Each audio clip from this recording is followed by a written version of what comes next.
if somebody led my hand. Crush, kain tayo. Libre ko. Saan mo gusto? Sa mga inasal o sa akin ikasal?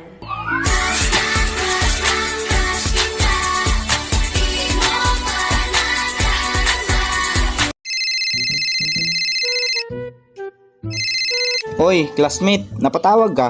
May sasabihin sana ako sa'yo, classmate. Ano yun, classmate? 69 tayo. Ha? Ha? Talaga ba, classmate? Oo. Sige. Saan tayo magkikita? Gago, 69 ang grade natin kay sir. Iyay.